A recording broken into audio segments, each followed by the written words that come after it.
All right, welcome to Hannity. Tonight we have huge, major breaking news on multiple fronts, including election results from 5 states. We're going to be updating the numbers as they continue to roll in. But first, a shocking breaking news report from John Solomon.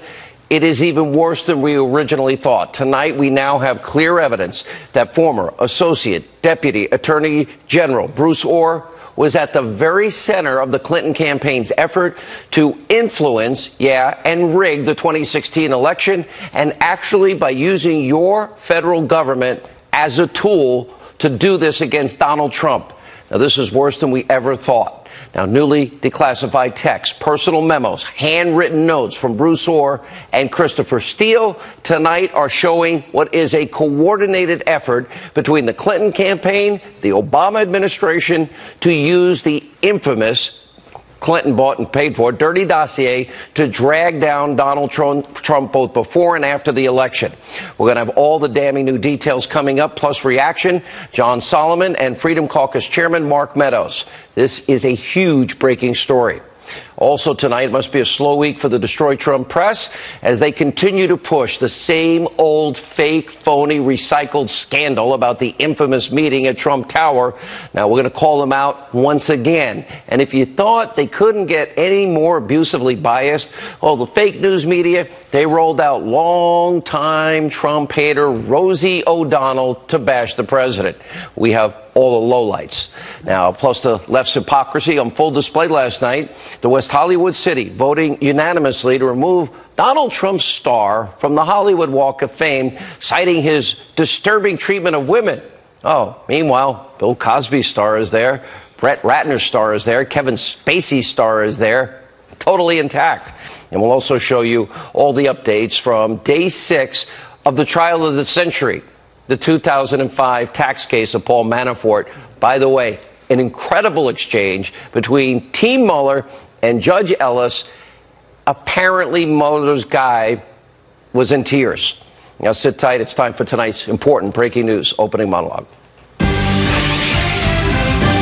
All right, for over a year, we have been reporting accurately, and now we know more about Bruce Ohr's suspicious ties to Fusion GPS. Remember, his wife, Nellie Ohr, actually worked with Christopher Steele for Fusion GPS and the ones that put together the Clinton bought and paid for Russian dirty dossier. And as you know, the dossier was a campaign op research document put together by Steele himself. He doesn't stand by it. A former foreign spy, full of Russian lies, full of misinformation, full of propaganda. Hillary paid for it. The DNC paid for it, all by funneling money through a law firm to Fusion GPS.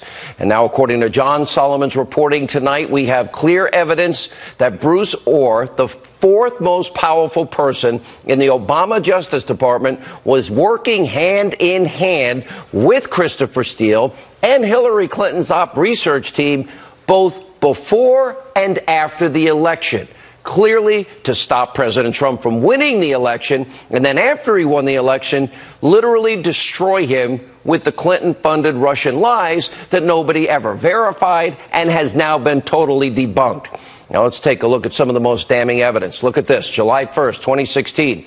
Christopher Steele reaches out to Bruce Ohr. He wrote, quote, "There is something separate I wanted to discuss with you informally and separately. It concerns our favorite, business tycoon."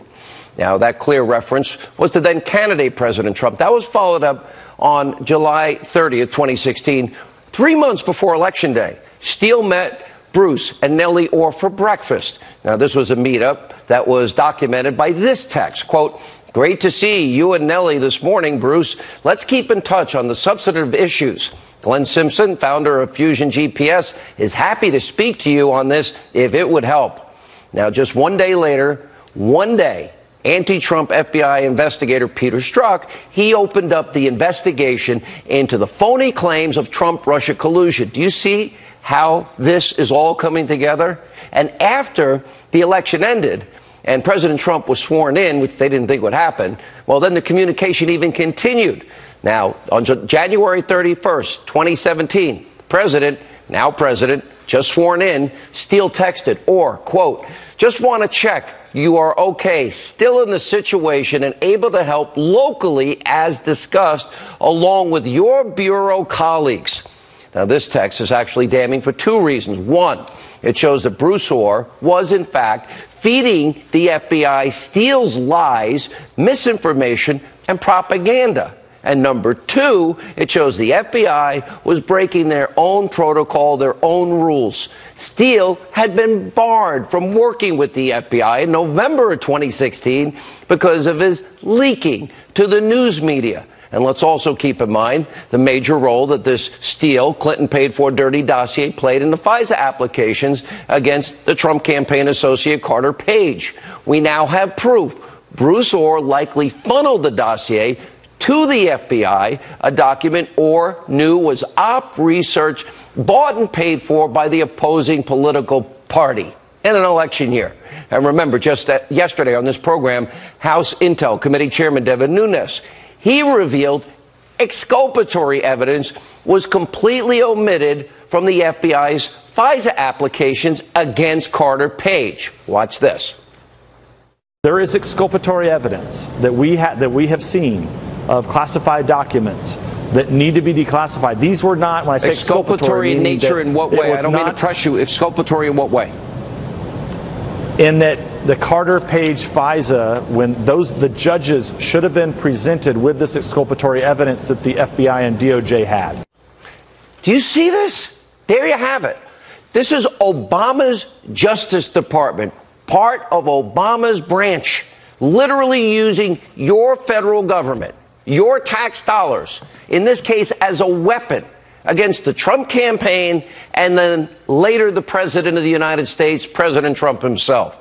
They used Clinton campaign material, never verified, never corroborated, the phony Russian dossier to rig a FISA court application, lying to judges to spy on Team Trump. Then they used the very same op research that she paid for to open up a phony Russia collusion investigation into then candidate Trump.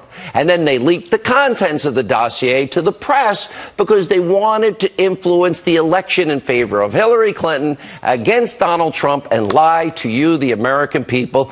And on top of it all, the FBI, on top of Hillary paying Steele through Fusion GPS and the DNC paying him, the FBI paid him. The FBI made 11 payments to Christopher Steele.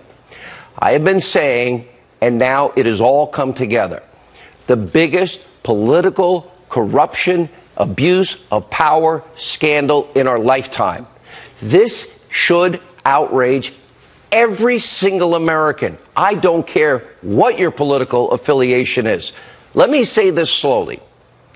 They tried to steal in the United States of America a presidential election, and we have the evidence.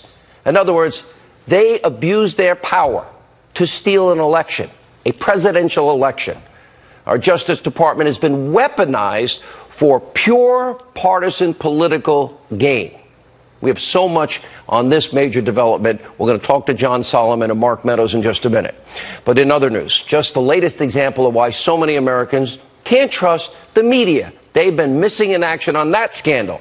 Last night, we called them out again for hyping up yet another fake news story about the 2016 Trump Tower meeting between Don Jr. and the, quote, Russian lawyer. Oh, they met before with Fusion GPS and after with Fusion GPS. Anyway, they claimed the president finally admitted to collusion. That's what you have now been hearing for days and days and days. They said there was stunning new evidence that the Trump Tower meeting was political. Okay, it ended up being about adoption. None of this is new. Zero. None of this is stunning. None of this is collusion. We've known for more than a year that Donald Trump Jr. took the meeting, because like everybody else, like Adam Schiff and Hillary Clinton, everybody wants, op research on their political opponents. That didn't stop the media, even though we've known it for well over a year and the president said it, from recycling a fake scandal 2 days in a row, frankly, all weekend. Take a look. President Trump has made an about-face on that much-discussed meeting between his son, Don Jr., and a Russian lawyer at Trump Tower back in June 2016. The president now admitting it was all about getting information on Hillary Clinton. He is now bluntly acknowledging that a Trump Tower meeting central to the investigation was, in fact, about getting dirt on Hillary Clinton from the Russians. where all of a sudden now the president is confirming bluntly what it was all about. He says there was no violation of the law, but he's admitting finally what it was all about. I think we've actually entered now a very different realm because we're no longer speculating. Now we actually have people essentially admitting what happened. The people, the people being in this case the President of the United States in word on Twitter admitting what happened. All of this phony, fake, feigned moral outrage over a non-story that the president had talked about, we've reported, they all reported over a year ago. That's why we call them the Destroy Trump press. That's why the American people don't trust you people in the media. And by the way, that's why we'll call you fake news. And if you thought the media's bias couldn't get any worse, well, think again. In order to bash President Trump, there you got fake news CNN, conspiracy TV, MSNBC, rolling out the longest known sufferer of Trump derangement syndrome ever. There she is, Rosie O'Donnell. Last night, literally standing in front of the White House, leading a sing-along protest against her arch nemesis. And naturally, the media was more than happy to give her a platform so she could spew all of her hatred on national TV. Shocking. Take a look. He should not be president, and I don't believe that he's a legitimate president. I believe if it wasn't for Russia, he never would have won. They actually gave him the election. I believe that firmly, and I think a lot of people do. I believe he should be impeached. I'm sickened by Congress that doesn't call for articles of impeachment when we have so much evidence of his horrible high crimes and misdemeanors. Did they come in there and make Trump win when every single exit poll and every person in America knew for sure that Hillary Clinton was going to win? Do you think that there was anything to do with Russia, or just a real big swirl for Donald Trump in these specific areas with the same exact amount of votes that were needed? We're going to stand up at the polls and let him know. And unless he goes in and has the Russians kind of fix it like he did last time in 2016, we're going to see him gone. And that's what I'm waiting and hoping for. Now, Rosie's hatred for the president is widespread among all her friends in Hollywood, all the elite. Last night, the West Hollywood City Council, they voted unanimously. They're removing Donald Trump's star. Oh, how devastating. From the Hollywood Hall of Walk of Fame, in part because of Trump's, quote, disturbing treatment of women. Okay, the move is non-binding, however, because the West Hollywood City Council has no authority over the walk. Let's take a look at the stars not targeted last night by the West Hollywood City Council.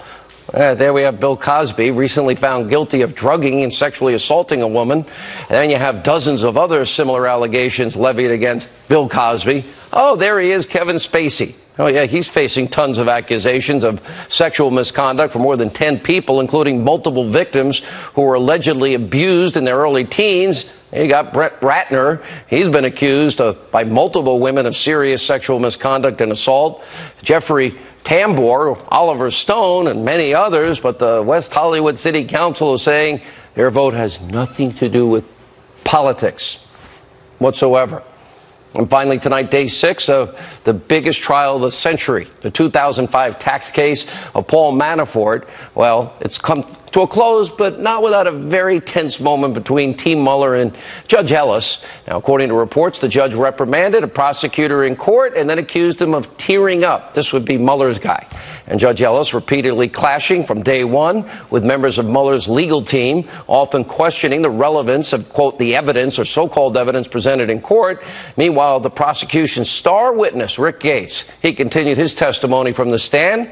Manafort's defense attorney, they raised serious questions about the character of the star witness, including all the instances he actually, embezzled a ton of money from Paul Manafort. The defense team accused Gates of using the money to fund a secret life and an affair in London. And despite all of that, the odds of Mueller team guy tearing up in court and the judge ripping him, saying, "Look at me." I think the judge knows what's going on here. I think it's pretty obvious. Glenn Simpson, Freedom Caucus Chairman Mark Meadows, and from the Hill, it's John Solomon. John, it's your story. Let's get to how a senior DOJ official helped Democratic researchers on the Russia case, before and after the election. Yeah, break it down. I think you hit it in your monologue just right, Sean. We now know that Bruce Ohr was not just some ancillary figure. He was a central figure. He was the glue that connected the Democratic opposition research effort to destroy Donald Trump during the election by accusing him of having ties to Russia with the Justice Department and the FBI. And he's not just anybody. He's the deputy to the Deputy Attorney General. That means the same Deputy Attorney General, Sally Yates, who signed the FISA warrant for Carter Page. Her man is meeting outside of the FBI with the primary source. There's been delays, there's been phony redactions, phony claims of national security.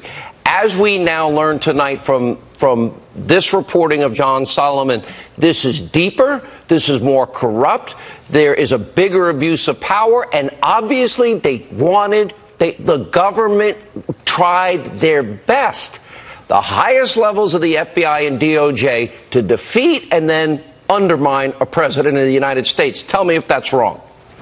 Well, it's amazing that it's taken so long for this to come out. Okay, so now we got Comey, then you got the number 2 guy at the FBI, now you got Bruce Orr, number 4 at Justice, then we got all the Strzok and Page, then we got everything else in between. How come nothing ever happens to these people? And we're back to we've got Adam Schiff on a tape, literally colluding with a Russian, thinking he's got naked pictures of Donald Trump. Is that a conspiracy? Is that collusion? Is that worse what they're claiming about Trump? And then we got Hillary paying for Russian lies, manipulating the American people, and on top of that, using it to spy on America. All right, joining us now with more reaction to our opening monologue tonight, the author of the #1 New York Times bestseller. It's called The Russian Hoax, Illicit Scheme to Clear Hillary Clinton and Frame Donald Trump. Fox News legal analyst Greg Jarrett. Oh, also with us, #1 New York Times bestselling author, Liars, Leakers, and Liberals, The Case Against the Anti-Trump Conspiracy, host of Justice, both friends of the show. About what was going on in the FBI and the Department of Justice, he would be part of it. And the fact that this is out now, and it took so long for it to come out, think about how the FBI... And you don't hold them in contempt or impeach them. I know the Freedom Caucus has talked about it, but they're getting real pushback from Ryan and obviously the leadership. What do you make? This is deeper than we ever thought. This is now getting so bad. I got to ask, where's Robert Mueller on this? Where is he? Trump. His bias was so severe and pervasive, they should have disassociated themselves from him. After they fired him, unbelievably, they continue to use Christopher Steele in violation of FBI regulations, so they were very devious about it. They used Bruce Orr at the Department of Justice as the conduit intermediary, and he fed the FBI information. And Nellie Orr and Christopher Steele, they're all meeting. And she is working for Fusion GPS. And so not only are they meeting before the election, and not only are these lies disseminated to the American people to steal an election, then they're meeting to give the information to Robert Mueller? Is that what they're doing, Greg? You know, this is really the definition of corruption. The Department of Justice, the FBI. This is really a shameful episode in James Comey's legacy. And, you know, it's amazing to me that they continued to obtain information about the president after he was elected, after he was inaugurated, well into last year. Why? Because they were still trying to verify that dossier, which Steele himself said was unverifiable because they had used it as a fraud on the FISA court. You know, the amazing part of it is that this guy, Christopher Steele, had been hired by the FBI. We now know he was paid by Hillary? That's right. Well, Fusion GPS, but really by Hillary and the DNC. Her money funneled through Fusion GPS as well as Perkins Coie. But one of the things in the article, they talk about engaging Steele after 2016 as a confidential human source, assisting in the probe. What does that tell you? That tells you that Christopher Steele may have been a spy in the Trump campaign. But even after he's fired, He's still a conduit for information. But it's also the bulk of every FISA application. The original application, the 3 subsequent applications. Let me tell you something. That application was re-upped every 90 days. It tells me that the judge who re-upped the FISA warrant was someone multiple judges. Multiple judges should have had additional evidence in addition to the unverified dossier. Every one of those judges who signed that warrant should be up in arms unless they knew that they were part of an illegal investigation and surveillance. Greg, would you get the last word? There was never any probable cause to launch the investigation of Donald Trump. There were no crimes to justify a criminal investigation, no intelligence that justified a counterintelligence probe. Facts were invented or exaggerated, and it all appears to be a hoax to destroy Trump. No, that's called a conspiracy, and it's called Russia collusion. And all right, last question, quick answer, both of you. Should the president answer a single question of Mueller? Absolutely not. Mueller doesn't have the authority. He hasn't identified the crime. He hasn't identified that he can't get it from someone else. Greg Jarrett, should he answer even, let's say, a written question? No. Anything? Nothing whatsoever. Mueller really doesn't have the legal right to do it.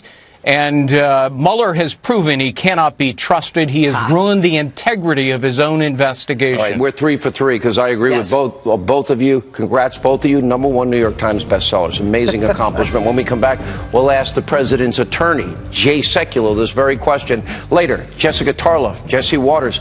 Whose world will it be? As Hannity continues.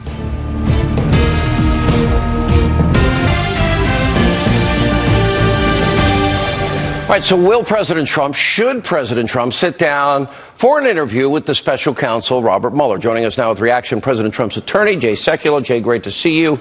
I just asked the very same question of Greg Jarrett and Judge Pirro and every other attorney, Joe DeGeneva I've talked to. Almost every attorney is universal in saying absolutely not. Can you give us an update? Sure. Well, the first thing is, look, you've got to start with this proposition. The depth of corruption that led to this investigation and that, frankly, continues to permeate this investigation is unprecedented. So you have to start with that. You mentioned in the earlier segment the irregularities, and that's being kind, of what took place here. So you have to start with the question of whether the president would sit for an interview with the proposition, is there a constitutional basis upon which that interview can take place? Now, frankly, it is the position of the legal team, and it's been pretty clear on this in the last couple of weeks, that our position is that there is not a constitutional basis to move an interview forward.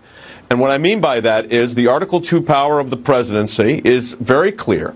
And the idea that you would have a series of questions involving the president's motives for particular actions as it relates to Article 2 power would frankly be inappropriate in our view, unconstitutional. So then you ask yourself, does that answer the question? Well, look, the president has stated that he wants to do an interview. I will tell you the position of the legal team is that we do not advise that. However, there continues to be ongoing discussions and dialogue with the Office of Special Counsel to see if there is something that can be worked out that we would be comfortable with. Short of that, the answer, of course, is no. But if ultimately the one that makes that determination, though, the lawyers can advise, is the President of the United States. So he will make that decision, obviously, in consultation with his legal team. But Jay, I know you as an attorney, and by the way, you have been my counsel. But my question, if you told me absolutely not, I don't think you would appreciate or accept me saying I'm going to do it anyway. That's I've known you for 20 years. You know what, though? I understand that, Sean, but you're not the President of the United States. So there's a different calculus that goes on there for him. We know that. Look, clearly, our inclination, the inclination is no. And I could put 100 lawyers in the room, and 100 of them are going to say that. I make the joke when I'm talking to reporters that, if we put the president up for an interview, you're going to have 12 lawyers saying, I can't believe they did it. If you don't put the president up for an interview, those same 12 lawyers are going to say, what are they hiding? But if you look at the constitutional issues that are implicated by an interview, it's very serious. It raises very serious constitutional issues that go to the heart of, as you mentioned earlier, separation of powers, Article 2 authority. I've been saying that for a year, and nothing's changed in that regard. ultimately, the decision's up to the president. We will give advice, but there are ongoing discussions to see if there could be something worked out here. I look at the team that Mueller's put together. The president has tweeted about the team he's put together. I look at Andrew Weissman's atrocious record, including, putting innocent people in jail, overturned 9-0 in the Supreme Court, overturned 5-4 overturned in the Fifth Circuit. Tens of thousands of people lose their job, withholding exculpatory evidence. Now, I'm not trying to drag you into that battle, but I've got to ask you, is it the two questions would be about obstruction and collusion. There's no evidence of collusion. Can we compare what they're accusing the president of with Adam Schiff's tape, where he's excited because he's talking to a Russian that has dirt on Donald Trump, supposedly, turns out to be a hoax? Is it collusion? Yeah. Hillary paid for Russian lies before the election? And it was used to get FISA warrants? There's two things here. First of all, I think we got to be clear on this. This idea that there's been no evidence put forward on any type of collusion between the president and Russians. I mean, no one's put evidence forward on that. Now, that's number one. Number two, let me tell you this. When people say the word obstruction, I want everybody to understand the context in which this is arising. This is arising in decisions that a president makes under his authority under Article 2. Who's going to work for him, who's not going to work for him, where things are developed, where they're not, what policy positions they take, what policy positions they do not. The idea that that would constitute some kind of violation of the law, to me, seems not only a bizarre legal theory and untested, but frankly out of order under our Constitution. But let's go back. You're using these examples of the people involved in the investigation on the legal team. Let's go to what started this investigation in the first place. You had an unverified dossier put together by Christopher Steele, who ends up getting fired by the FBI for linking. James Comey wants a special counsel, so he leaks a memo that he created based on a conversation that he had with the president. Now, if an FBI agent did that, could you imagine the repercussions of leaking that memo? Then it gets even better.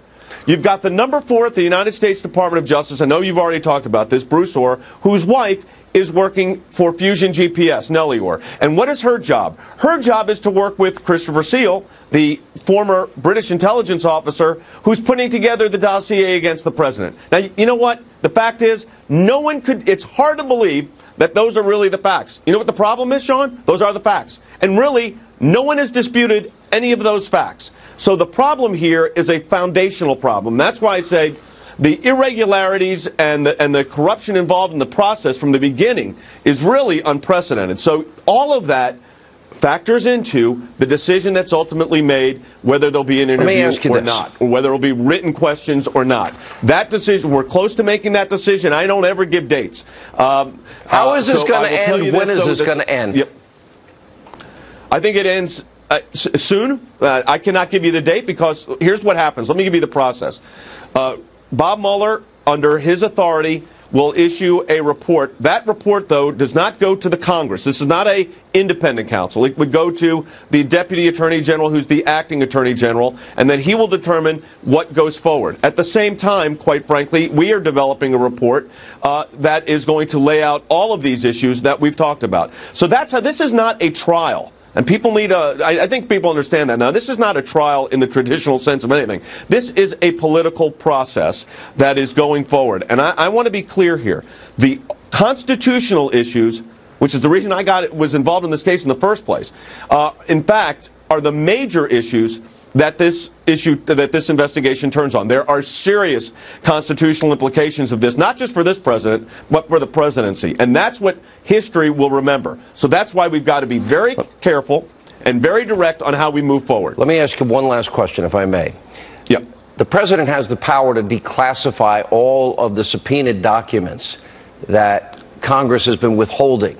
And they've not been living up to the subpoenas. I don't think I'd get away with that, even with you as my great attorney. Yeah. The president has the power to demand they be literally unredacted and released. Why doesn't he do that? Well, look, he's respecting a process that's in place that his White House team, that is not a decision we make as his private lawyers, as counsel of the president. We are not the White House counsel. So that's a decision that's made within the context of the White House and their purview. That decision, I'm sure, is being discussed and the issues are being discussed. So I'm not going to defend what has or has not happened there because that's outside of our jurisdiction. Needless to say, And I think this is fair to say, and the American people are asking for this. Transparency is important here.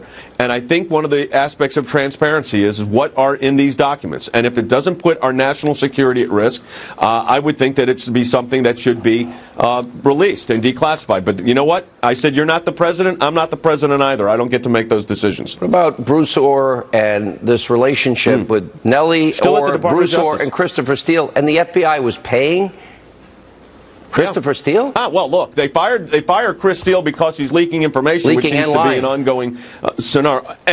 But yet they're still Bruce Orr still having conversations with him. And you've seen the most recent pieces that have been posted by John Solomon and others. I mean, the fact of the matter is that when you look at this in its totality of circumstances, Sean, it boggles the mind that this is not a regular investigation. This is irregular. I said the corruption at the outset of this has just been unprecedented. I think the American people are seeing that for what it is. All right. When we come back, Jessica on Rosie O'Donnell's unhinged comments and more as we continue.